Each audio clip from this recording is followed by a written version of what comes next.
Om Ajnanatimidandasya Jnananjana Shalakaya Chakshurun Militam Dhena Tasmai Shri Gurave Namah.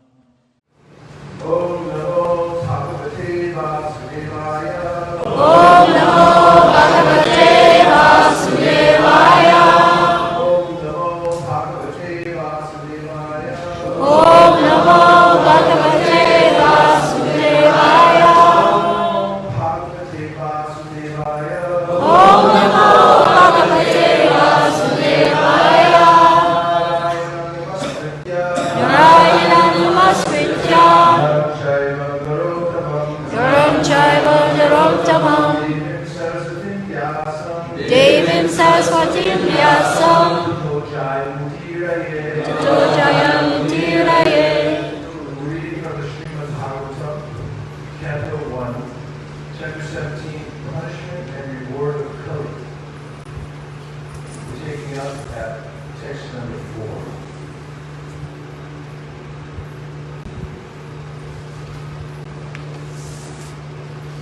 Pracharatam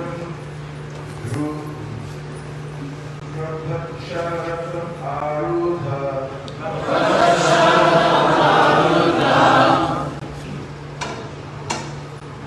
Kartasvara Parichadam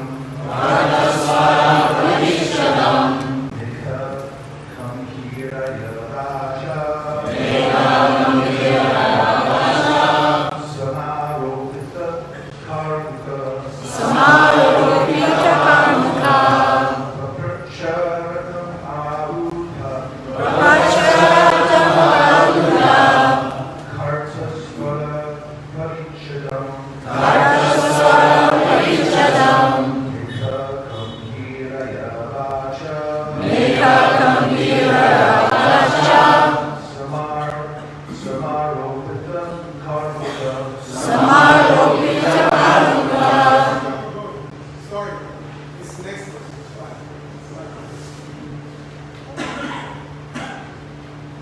Kastvamasharane loke Kashtamacharane loke Baladham Yavalandali Baladam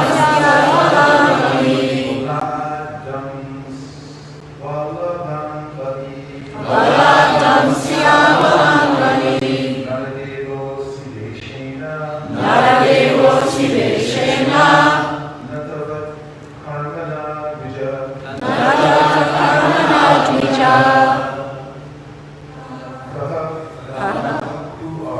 who are Twam, you, Mud, my, Sharni, under protection, okay, in this world, by force, Hamsi, killing, Avalam, those who are helpless, Adi, although full of strength, Nardadeva, man God, appear to be Shishna, by your dress, like a theatrical player, Karmana, by deeds, Advija, a man not twice born by culture. Translation. Oh, who are you? You appear to be strong, and yet you dare kill. Within my protection, those who are helpless. By your dress, you pose yourself to be a godly man, king. But by your deeds, you are opposing the principles of the twice-born Kshatriyas. Purport, with divine grace, the Brahmanas, Kshatriyas, and Vaishyas are called twice-born because for these higher classes of men, there was one birth by parental conjugation, and there is another birth by a cultural rejuvenation, by spiritual initiation from the bona fide acharya or spiritual master. So Kshatriya is also twice born like the Brahmana, and his duty is to give protection to the helpless. The Kshatriya king is considered to be the representative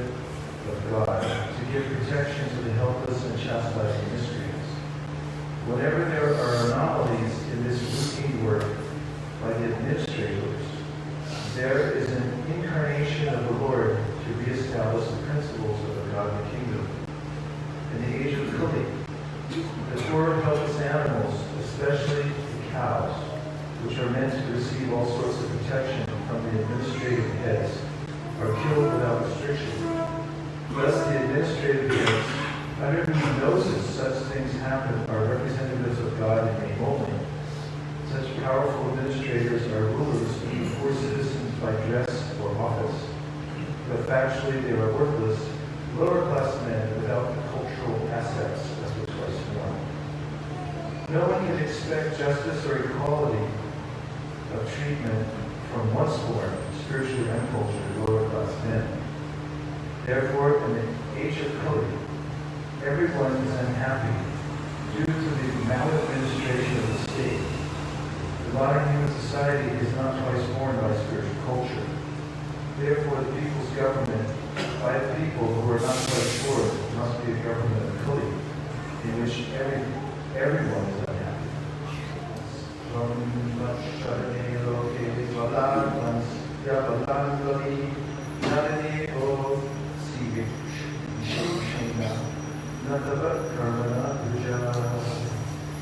Oh, who are you? You appear to be strong and yet you dare to kill within my protection those who are helpless. By your dress, you pose yourself to be a godly man, king. But by your deeds, you are opposing the principles of twice born churches.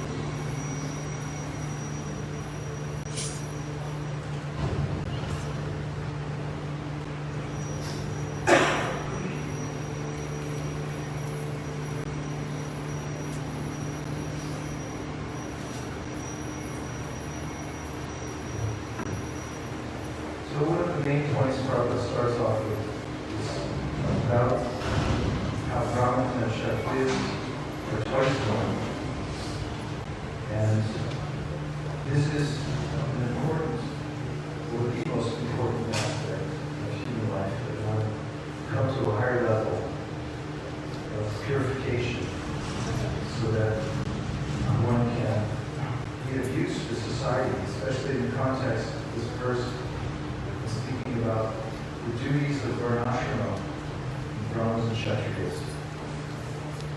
Without such refinement, leaders in general have the tendency to cheat. And there's Michael's iron laws of oligarchy, which state that when people get in power, they use all their energy to stay in power rather than doing their duty. That becomes their preoccupation, how to maintain power, not to do their duty. But when somebody has a clear idea about the purpose of their duty,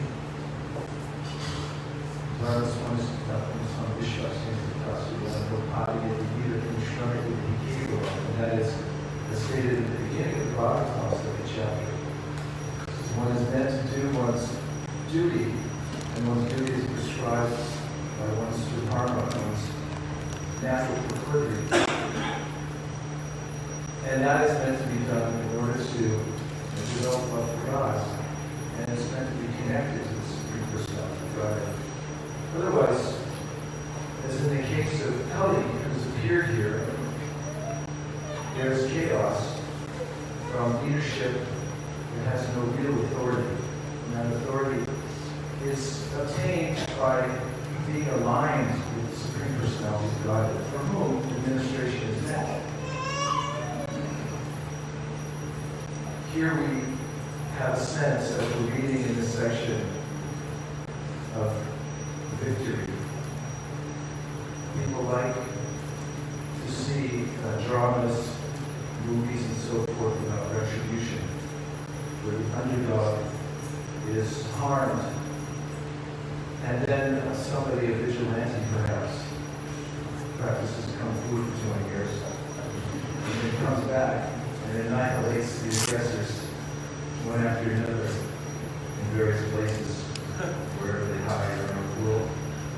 And the audience feels great satisfaction. This is what is known in the devotional, in our Islam devotional vernacular as chastisement. Children growing up reading Srila Prabhupada's books go to school and they say words like chastise. Teachers say, where did you get that? The word chastise comes from the word chase, or to chasten, which means to bring one to higher moral standard. And those who are administering justice or who are in a position of leadership must be at a high standard of morality themselves. Otherwise, how will they impose it upon others or teach others how to rise to that level? So we all feel here, and I hope I'm speaking for you correctly, that when Maharaj Krishna appears and questions Kali, who are you? Who gives you the right to punish innocent creatures, the cow and the bull? And we feel somehow a sense of justice in the world. So this is the main duty of those who are in charge. Brahmanas, Kshatriyas are meant to be connected to the Supreme Personality of Godhead through their duty to the Supreme Personality of Godhead of bringing everyone to Krishna consciousness, ultimately, which is the purpose of the Varnashrama. Urupadekya, Ushasyashi Chatvaro Jemiri Varna, Guna Riprabayo Pratak, Chaitanya Mahaprabhu, this verse in the Bhagavatam, to Sanatana Goswami when he said that the various aspects of Varnashrama emanate from the universal form of the Lord. Brahmanas, of course, come from the head, Kshatriyas from the arm, Vaishyas from the waist, Shudras from the feet. And in the next verse, from Bhagavatam, goes on to say that those who are assigned these sacred positions must work for the Supreme Personality of Godhead. Because if they forget Him and try to independently do their duties, then they have no authority and they fall down from their positions. So, Srila Prabhupada also mentions here the degraded situation in Kali Yuga. And this, of course, is apparent if anyone walks down Venice Beach.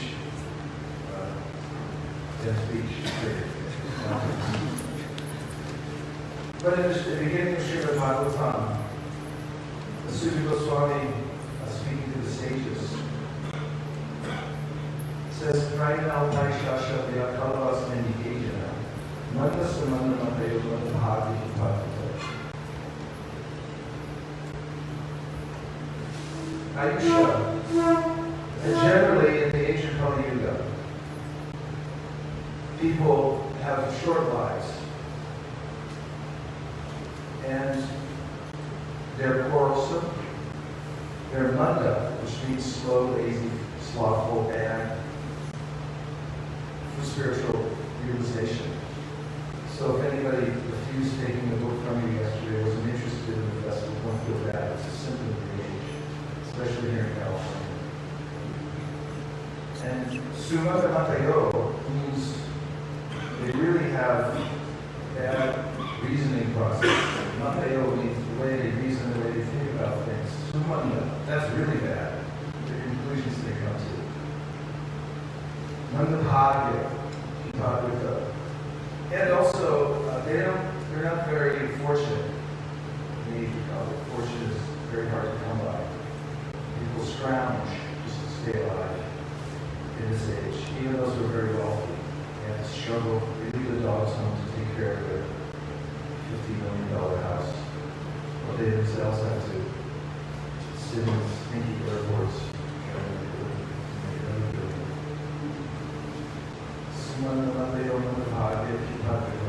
So that this is the general milieu in Kali Yuga, and the remedy here for Kali Yuga is that people have to come in contact with a process by which they can become spiritually cultured.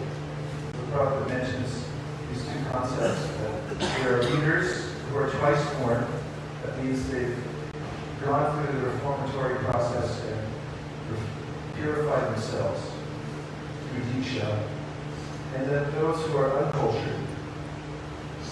And presently, those who are uncultured are in positions of leadership. Democracy is a kind of a risky undertaking. Many have spoken about the faults of democracy. Plato called it rule by mob, the tyranny of the masses.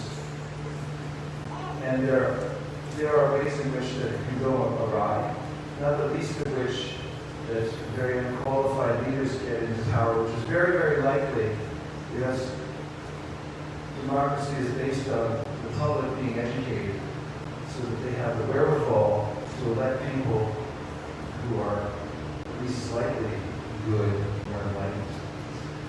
There's a problem there too if the people who vote aren't very educated and simply cater to emotional reactions when electing their leaders. And then you get yourself in a real jam. Not only that, democratic systems can break down when there's a great polarity, when the ways in which the checks and balances of the system become ineffectual, and they can become gridlocked, and people take advantage of that. So there's, in this report, no solution offered other than the idea that we become more cultured. And Prabhupada, in general, advocated that he was creating those who are cultured in order to help the world. In some places he said if 1% of the population becomes prominent, highly cultured leaders, then the world could be directly profitable. In other places he said 10%. The 1% is a lot to ask. But that, nonetheless, is the mission of the Krishna consciousness movement in part. That is to create leaders who can actually give direction to people how to become cultured, how to rise to a higher level of human existence. And this may ameliorate the very bad situation created by culture. So those are a few thoughts in summary of the verse in the purport. And I'll take a few reflections. Anything you heard from the purport or from the monologue so far that you think will expand the conversation? And do we have an extra microphone? Diana, let's go ahead.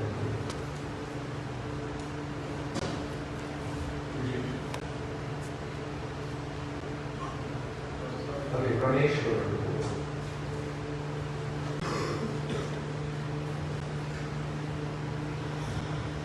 You know that sometimes devotees make the mistake of thinking this is a vegetarian movement. It happens to be a critical symptom of our movement to protect every living entity, including animals. But Prabhupada's made different comments about how we preach about this. And I wonder if you could help us with that. In terms of making it the most important thing or a secondary thing, or how we should do It really depends on the preacher's qualifications. And in general, Prabhupada made a point that we're not necessarily vegetarians, because people can be strictly vegetarian or even vegan and be wholly atheistic. So we're not vegetarians per se, but really as a byproduct of the consciousness of Vidyalina Samkani Brahmi Govihasti Shri Chaivachapapucha Pramikasi Madrashya. Devotees are very hesitant to commit unnecessary violence. And what's more, they're dedicated to taking prasadam and offering the purest types of foods to Krishna. So that's one general way in which Prabhupada presented. Prashadarian? Prashadarians. Prabhupada said that? Prashadarian. The follow-up. And as you asked for different points of view, I just was with a devotee recently who had association with Prabhupada, who lived a little bit outside the association of devotees, was successful in his own right, and whom Prabhupada told to propagate vegetarianism in his business and so forth, because he said that people, when they became vegetarians, would be more open to taking the Krishna consciousness. And this could be based very easily on the verse from 7th chapter of Bhagavad Gita, Isham Tantra Paham Janam Punya Karma, Tevan Bhavam Jantimam Drida Vrata. Those who have diminished their sinful activities are more likely to be able to be firmly fixed in the process of Krishna consciousness. So at least those are two views. There may be many more if you put a room full of devotees and ask them to talk about vegetarianism, veganism, prashadarianism, and so forth, because devotees like to come up with all kinds of arguments. You had a follow-up? We know that Srila Prabhupada said that because of the animal slaughter in Kali Yuga, there will never be an end to wars in human society. It's a reaction. But he also said something very interesting, that in the future of Kali Yuga, meat eaters by the millions will be coming to the Krishna consciousness movement, and we will have to accept them into our farms. And before they change and give it up meat eating, we will take them in and engage them. And gradually they'll become purified. Very It's good. not any prediction. They're stepping up a notch. Yes, Ruth Piper.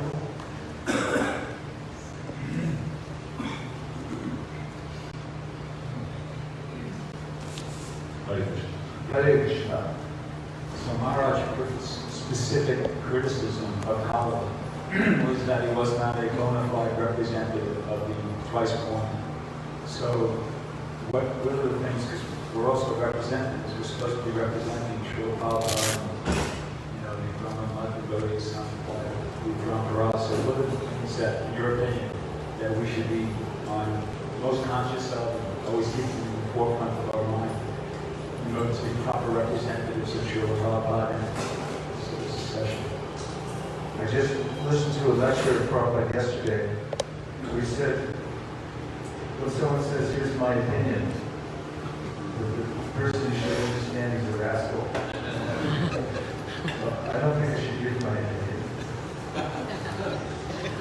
He said that authority is attained or obtained by following the teachings of Guru Parampara and Bhagavad Gita. And even if somebody's a neophyte but has faith in the teachings of Krishna and Bhagavad Gita, and has faith, as Prabhupada writes in the Chaitanya Charitamrita, that Krishna and his holy name are not different, and thus simply follows the teachings as given through the Bhagavad Gita, through the medium of the bona fide spiritual master, such a person will be very effective in spreading Krishna consciousness. And we see this in the beginning of the Krishna consciousness movement. Western devotees came who didn't have a wide context of understanding various conflicting and confusing ideas about various philosophies from the East.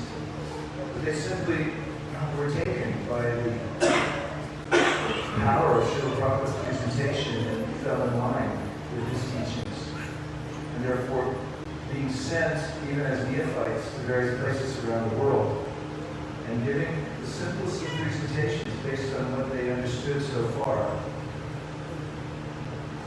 With the foundation that Krishna is not different from his name, and that the Bhagavad Gita is the direct word of the Supreme Personality of Godhead, and that Krishna is the Supreme Personality of Godhead, who's the source of Paramatma, Brahman, and everything else. Such people who are infused with authority or power and were effective. So if someone follows in the footsteps of the previous acharyas, then such a person becomes empowered. This is the principle that is given throughout Shastra in many ways.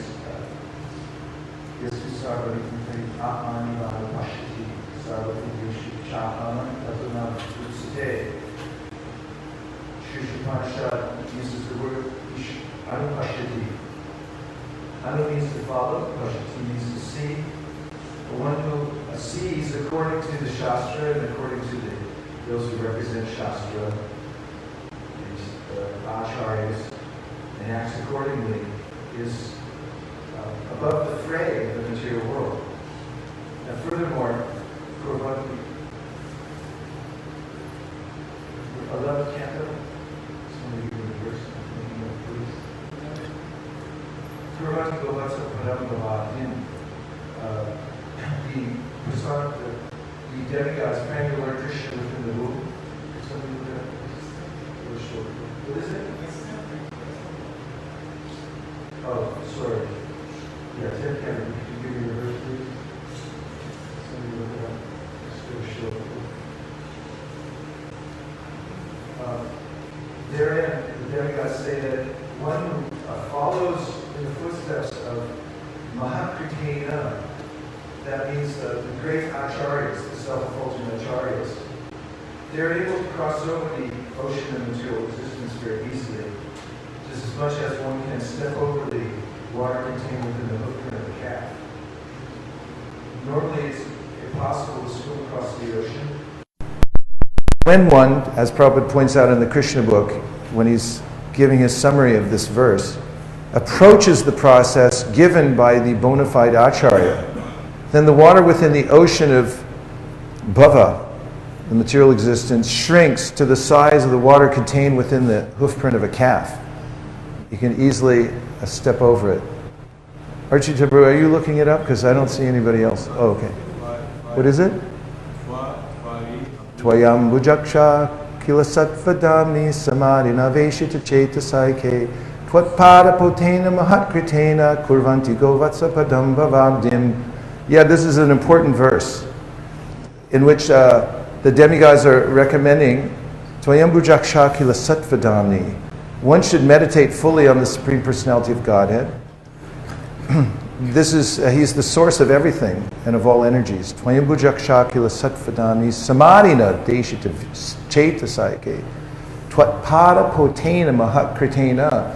The boat, the crossover, is the following of the acharyas, the great acharyas.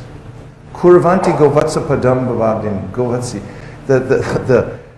The hoofprint of a calf. That's how big the material world becomes when you follow the acharyas.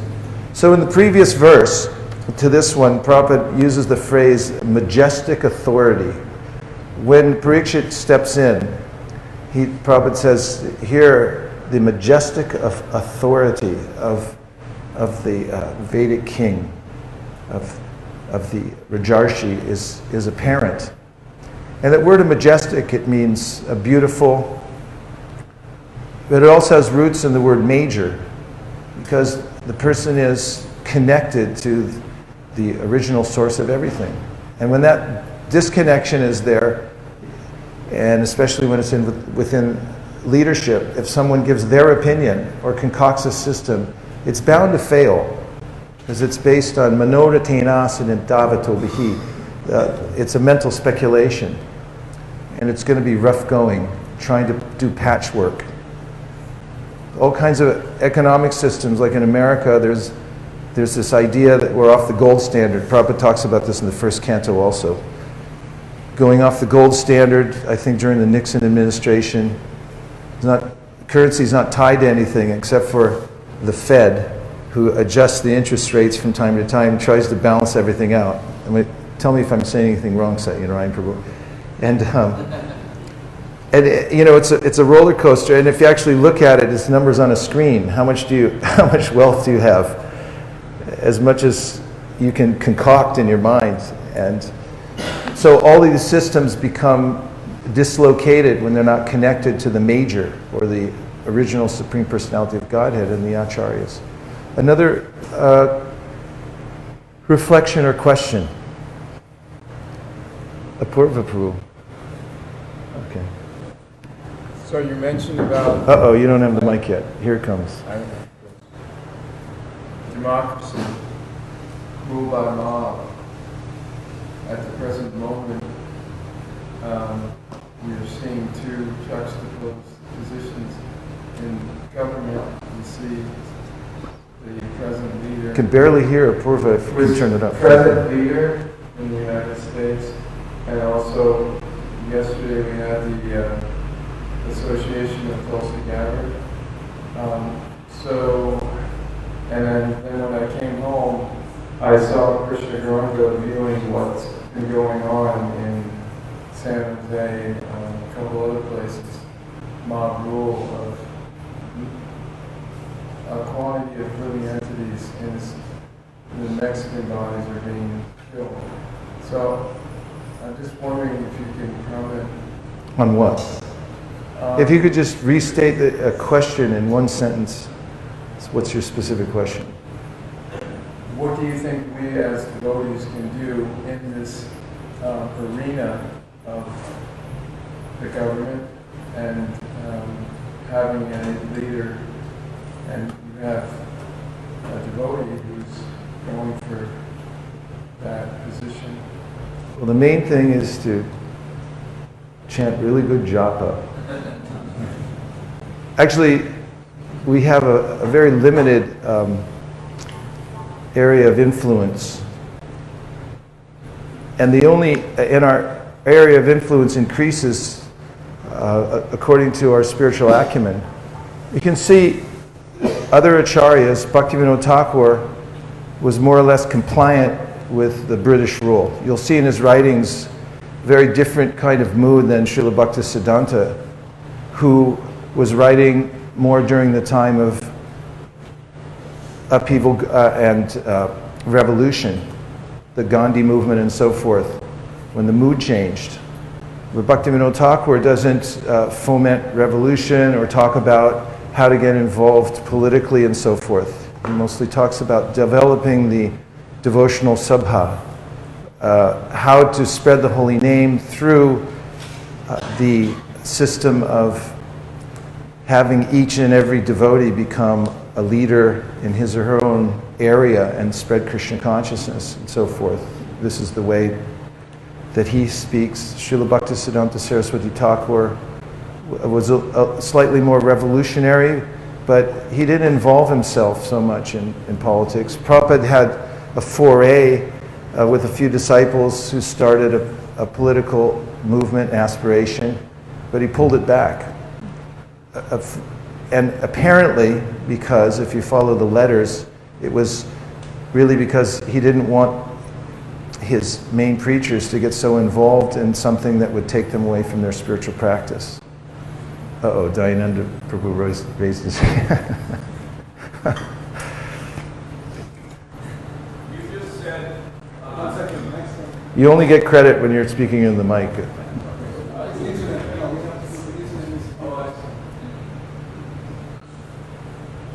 Actually, the main thing is the internet. We're just the live studio audience. Hare Krishna. So, you mentioned chanting Hare Krishna. In response to his question, I felt that your forceful response was chanting Hare Krishna. How do you see the role of Niskama Karma Yoga? Well, if you had come to my class the other day, You would have seen that I was very compliant to your. We were sitting out there, and Was it on the internet? we were exchanging, yeah. And luckily, everyone spoke into the mic too. Yeah, we were having discussion before the class, and I was talking about the direct process of devotional service, and Dayananda Prabhu mercifully chastised me and said, what about Nishkama Karma Yoga? And so afterwards, with Navina Nirada as my witness, and Vijay Prabhu, I looked into it a lot, and I presented it in the class. That for most people, being connected and getting purified is a gradual process, starting with karmanyeva vikaraste mapalishu kadachana makarma pala hetu bur mate sangosta karmani. One has to learn how to become detached from the results of one's work and gradually understand one's not one's body, and then come to the process of pure devotional service. That doesn't preclude, however, taking directly to the process of devotional service because of the forceful preaching of devotees, and then starting off through a direct process of purification. But for the masses, it's very important. I'm getting all the heavyweights in the back row there. Go ahead, Archie, let me have it. Thank you for the presentation. But in general, we have to be careful in the political arena. We're living in the United States where, at least on paper, it's supposed to be separation between church and state. So that's one thing. We cannot preach from the altar support for any particular candidate. We can't do that. And also, within our movement, not everybody supports, just because I like a particular candidate, I think all other devotees should, but it doesn't work that way. The president that we have right now, many devotees don't like, but some devotees like. How can you figure that? So we don't stress any particular affiliation from the Vasiesika. Privately, you can say anything you want, but from the Vasiesika, you have to be very careful. Now, Well, I'm sure you noticed that I didn't make any such comment. yes, I did. I Thank you. appreciate it. That's why I said that. For the record. Thank you. Anything else? Yes? So even though this is, oh, Here comes the mic. You'll get it in 7 seconds or less, or your money back from this class. well, we know that Srila Prabhupada was very strong about punishing, such criminals who hurt other living entities, even animals or people. But besides that, I won't quote exactly what Prabhupada said. It's very heavy. But you know how pretty soon Maharaj Cricket is going to be speaking to the cow and the bull, asking them who did this to you and everything. So you know how in the beginning, like we accepted every single thing totally literally, and we could say suspended our logic and intelligence in a way, like there was no question. Everything was accepted. So I'm just wondering now, are the cow and the bull literally speaking, or is it like, a metaphor? It's both. The cow actually is, it's a big question of whether humans domesticated cows or cows domesticated humans. Humans really have to live around cows in order to be productive, ultimately. And the idea that we can do without them is to our folly. We end up with agriculture that's out of balance. The kind of agricultural practices now are not sustainable in the world. The cow brings everything down to the right speed. If you follow the cow and take care of the cow, then you're going at about the pace that you're supposed to go. And if you take care of the bull will naturally be happy, and so will the rest of the humans. So we have very practical ways in which keeping the cow and the bull in the center, and agriculture, anand bhavati bhutani. There's a way in which grains are important for human society, because as Prabhupada said, you can't eat nuts and bolts. This is a very practical point, but it is not metaphorical, and at the same time it is, because speaking about and the bull represents and the cow, generally the idea of the Vedic culture, that you can derive all religious principles from the cow. Cow is dear to Krishna, and if you maintain the cow properly, Krishna will be pleased, and therefore you get both sides. Both are important. As if you just talk about it, but you actually don't take care of cows, just take it metaphorically, then what do you actually get? Yes, Prabhu.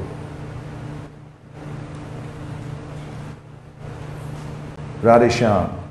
Everyone say Radhe Shyam. So much for class, Guraj. Just a reflection, because you mentioned this point about Srila Prabhupada said that once personalities become vegetarian or they stop eating meat, then they become more receptive to Krishna consciousness. And so I have this friend who I've been talking to for a long time, and we'd often get into logical, supposedly logical, utilitarian, or consequential arguments about meat eating and stuff. And, I always speak from the heart, just give my personal experience about how animals have feelings and they're actually living entities. And eventually he admitted to me that, oh, you're right, I'm going to stop eating meat. And as soon as he stopped eating meat, he started reading Bhagavad Gita. And now he calls me, he reflects on what he's reading. So it's a very true point that when we develop And so's the other point. We have another anecdotal bit of evidence from our distributors who go door to door, sell Bhagavatam sets. One man bought a Bhagavatam set. He was a meat eater. But when he brought the set of Bhagavatams into his house, there was some kind of otherworldly influence. And he started to reform his life. And one day when he sat down to eat, which was non-vegetarian, he regurgitated. I mean, he threw up. And realized at that point that something's come over me. Physically, I can't even do this anymore. And as he started reading the Bhagavatam, he started chanting Hare Krishna, and then really his life was finished. Now he's actually twice initiated devotee. So you can go many different, you have to take each as an individual case. It's nobody in the material world is free of complexity. And devotees who are teaching Krishna consciousness are like those technicians who disassemble bombs. Sometimes you see in movies there's all these wires, and they have pliers, and the bomb's ticking down, and you have to cut the right wire in the right combination. You have to be careful when you're dealing with people's lives to try to help them undo the complexities and take to the process of Krishna consciousness. Anything more? Yes, last point, and then I have a question for you all. Thank you very much for the wonderful class. So you were mentioning about to be a vegetarian or to be a vegan. So it reminds me of one lecture by Tamal Krishna Maharaj.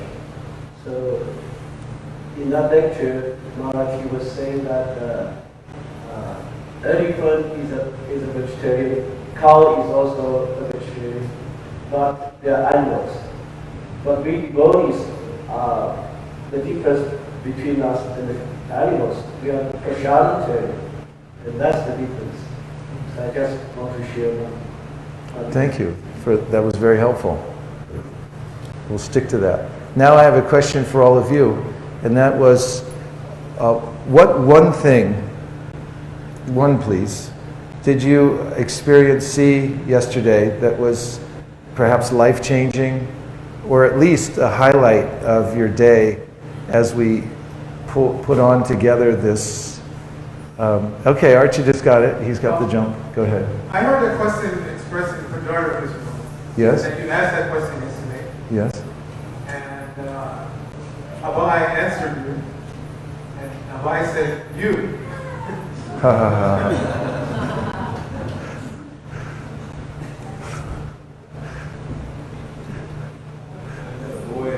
Can't hear you very well. I met a boy at the very festival, and he was looking at the whole Srimad Bhagavatam set, and he just wanted only the first canto. And to my knowledge, the fifth canto had already gone out by itself, so it was available for him to take. But the reason why he was attracted to it is because he was a spiritual person, but he wasn't very convinced that he should read spiritual literature. So he did, a library angel would live in the middle of the book, wherever it would land. Yeah. And where he landed was Sukadeva Goswami, the point. Sudha Goswami saying, why would Sukadeva Goswami need to recite such a literature? Why would he need to? And that verse spoke to him, and he realized that actually I can get something from this book. I can actually get something from spiritual literature. So he walked away with just the first canto. First canto. Oftentimes, just as a kind of a side point, when we're selling full sets of Bhagavatams, which requires really having a full set of Bhagavatams to present, and people say, well, maybe I'll just take one book. And the devotees reply that that's fine, except for the Bhagavatam itself is a deity. And each section of the Bhagavatam, according to the Shvetashvatara Upanishad, is one of the limbs of the Lord. Second canto is lotus feet. Smiling face is 10th canto. 11th, 12th is his crown, and so forth. So we'd like to give you one book, but we can't break it up because that would be sacrosanct. Yes, other highlights from the Rath Yatra. Brigu Dayananda Prabhu, I think Bhanabhata, unless...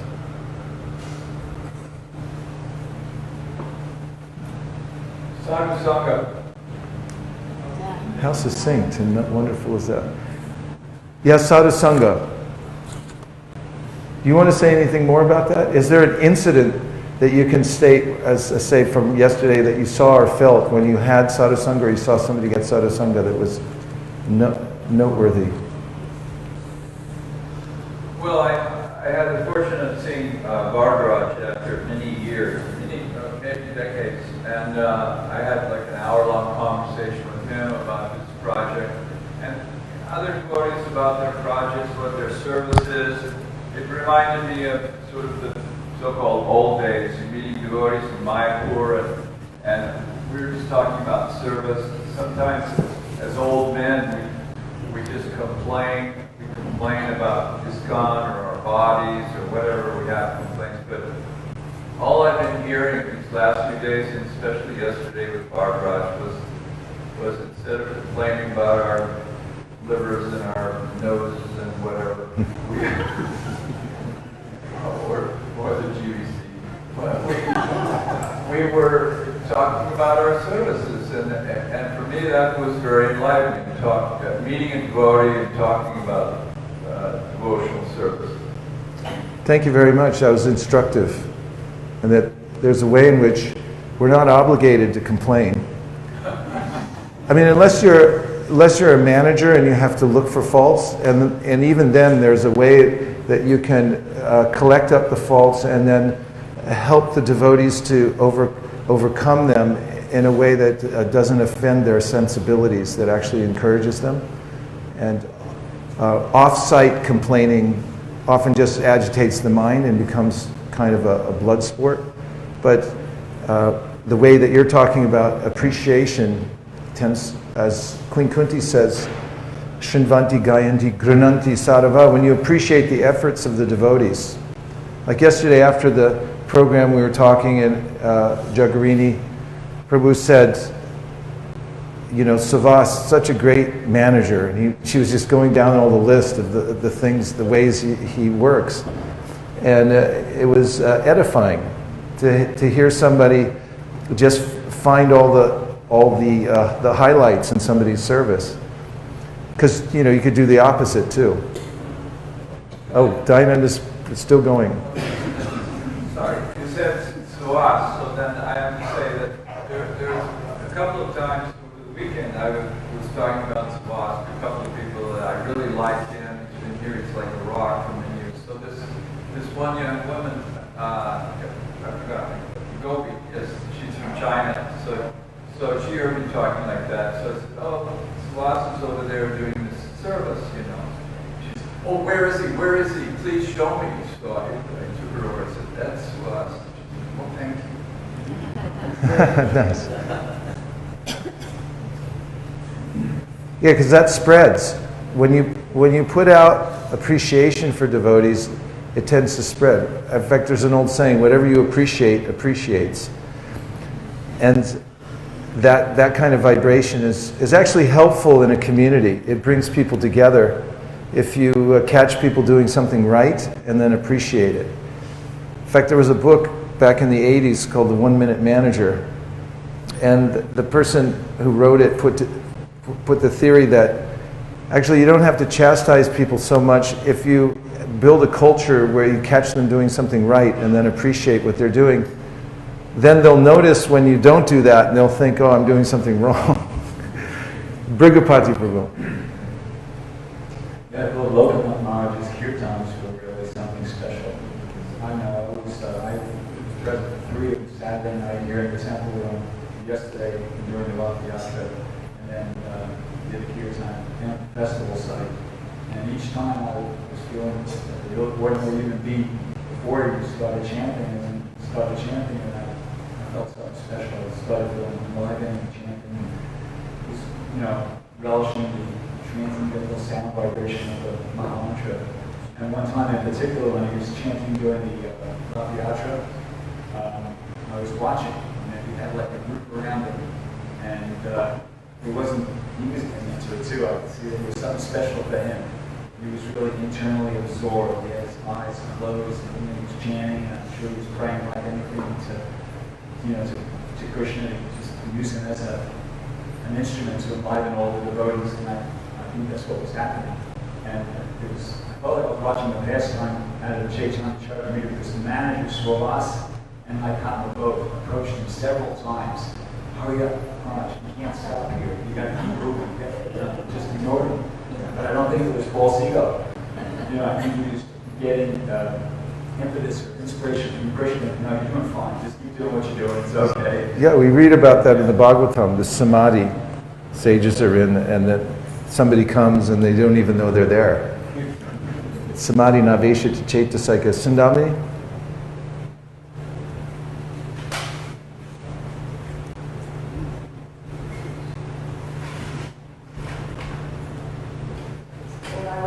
What I was appreciating a lot is being in the Prashada group, the free Prashada group. And the people were just lined up, and they were so appreciative of the devotees and the wonderful Prashada and the way the devotees were serving, and just the whole atmosphere. So it was really nice to witness that for hours. Shamali?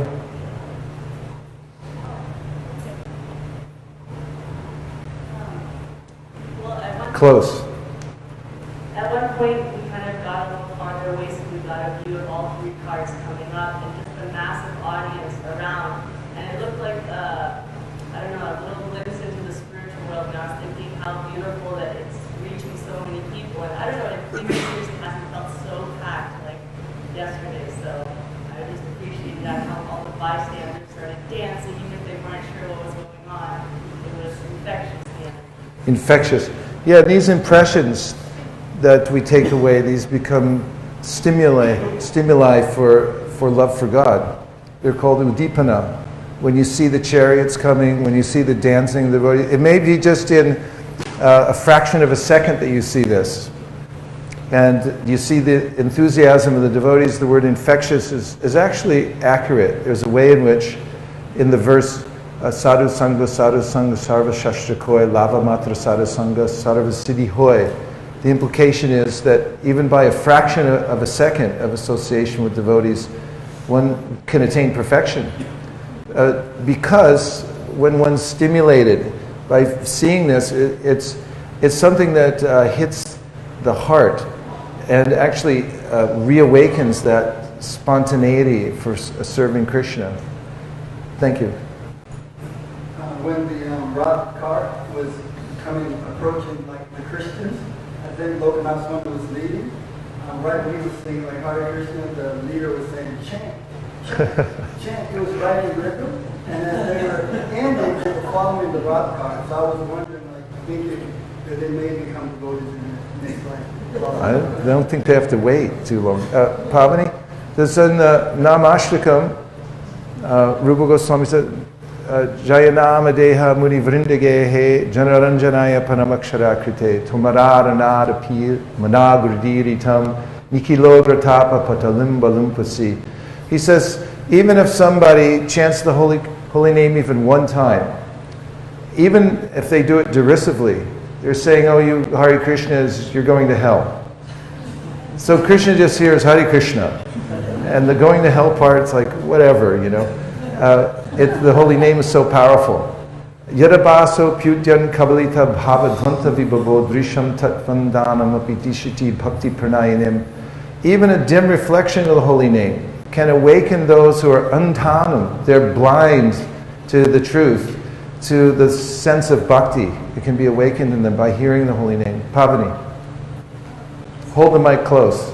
On that note, when I came, when the gender guy came around the corner, he was saying, why do they call it the Hare Krishnas when they shave their head? I don't understand why they call the Hare Krishnas, but he kept saying Hare. People have been falling for that one for decades. You know, they think it's like a new joke, but like we've been hearing it since O'Hare Airport back in the 70s. And then, you know, Hare Krishna, yeah, like keep saying it, buddy, you know. Yeah. And my word is service. Service. Nice. Because I was thinking, how am I going to do this again this year? You know, I'm getting older, we're all getting older. And then somehow or other, just by immersing myself in service, it seemed like at the end of the day, we were still going. We didn't want to stop, you know. Yeah, I think that's such an important point you make, because really, ultimately, when one realizes that this is what I really want to do all the time is service, even though I may be obligated in other ways, that when that aspiration awakens within one's heart, that let me serve all the time, 24 hours a day, then Krishna hears such a desire and seeks to help the devotee. On a practical side, there's a way in which, yes, as we get older, it's a little harder to carry heavy boxes and stay up all night. So it's important, as much as possible, to empower more and more young people who have the wherewithal to do such things, to take up the mantle and do it. Banabata, okay, go ahead. We're running down to the last few minutes here. Because Satchidananda Prabhu told me. Up to 9 o'clock. And after that, risky. Your comment that comes to my mind is cooperation. Cooperation. Yeah.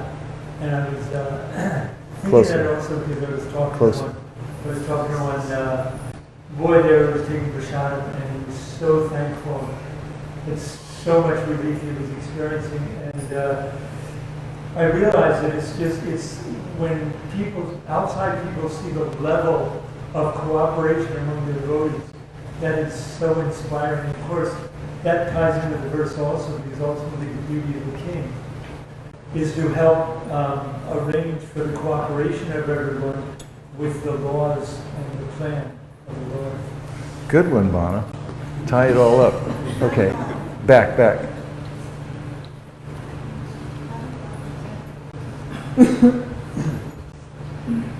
You're next. Make sure to grab the mic. As some of you probably know, I was in a movie, Hare Krishna movie play. We noticed.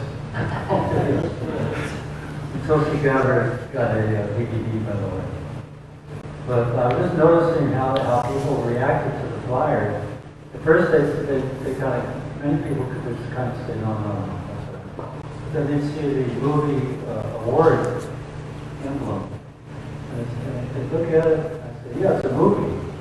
Oh, it's a movie. And they would take the flyers. So people are addicted to films, as we know. And these CDs are available now. Thank you. At the low price of, come on. Normally 25, we give it for 20. Only? Okay. Excellent. for your lecture. Hello. So, yesterday as the Roth entered Venice Beach, As the what? as the Roth entered the Venice Yes. Beach, I realized I'll do a bit of book distribution, and I took a few sets and started giving out books, and didn't expect much because highly related to Venice Beach, very enjoying. But I stumbled upon this one person who, their quality affected me the most. They asked me what's going on. Need more volume. Can you get more volume on that? They looked at the bus and they asked me what's going on. They were curious, and that question attracted me the most. As to they were just walking along, enjoying the beach, and then they came by and were like, hey, what's going on? And that just that curiosity attracted me the most. I mean, it's not ordinary for 3 huge chariots to come down the street with people dancing in ecstasy. That's kind of business as usual in Santa Monica, right? Dharma Prabhu. Thank you, Maharaj, for Hare Krishna. What really resonated with me throughout the whole festival was the absolute mercy of Srila Prabhupada. And specifically, I was distributing your little books that you had put up together. We were giving them out freely. So I came up to this one boy that was standing there, a very muscular young man. And I just stood next to him for a few minutes, and then I said, so what do you think? And he kind of looked over at me, and he had this really peaceful and angelic look on his face, and he said, this is just so wonderful, I've never seen anything like this. So then I asked him, I said, well, would you like to learn more? And just so happened I had just one packet left, my last packet. I kind of was holding on to it with Krishna's arrangement for me to hold on to it, so I gave it to him. And he embraced me, and he hugged me for the longest time. It was really amazing. I just felt the power of Srila Prabhupada. He said, how much is this? And I said, it's free. And he just was so thankful and appreciative. And I really felt that he got Srila Prabhupada. Haribol. So, actually, that's okay. We'll end by reciting this verse together and hear the actual translation rather than the piecemeal rendition I gave. Tvayam bujaksha kila satpadani samadina veshita chetasaike tvatpada potena mahatkritena kurvanti asapadam bhavandim. O lotus-eyed Lord, by concentrating one's meditation on your lotus feet, which are the reservoir of all existence, and by accepting those lotus feet as the boat by which to cross the ocean, one follows in the footsteps of Mahajans, great saints, sages, and devotees. By this simple process, one can cross the ocean of nations as easily as one steps over the hoofprint of a cat. So we make a prayer that we may steadfastly follow in the footsteps of His Divine Grace, A.C. Bhaktivedanta Swami Prabhupada, his mood and his methods in expanding the Krishna consciousness movement and imbibing all the most important teachings of the Shastras, like the Bhagavad Gita, Srimad Bhagavatam, Chaitanya Charitamrita, Sri Upanishad, Nectar of Instruction. What else? Nectar of Devotion. And make those our lives and souls. And may the Krishna consciousness movement expand all over the world by His grace so that people can become happy. Anyone who agrees with these sentiments and ideas in part or in whole, please say Hare Krishna. Gaur Premanande, Nitai Gauda Haribo, Haribo, Haribo, Nitai Gauda Haribo, Nitai Gauda Haribo, Nitai Gauda Haribo. Vanshakopatavrishta kripasinabhevacha patitanam pavanibhyo vaishnavibhyo namo namaha nantakoti vaishnaviniki jai. Nachariyar marman, Nachariyar marman, Nachariyar marman, Nachariyar marman, hey, Nachariyar marman, Nachariyar marman. Nachari Armarman, Nachari Armarman.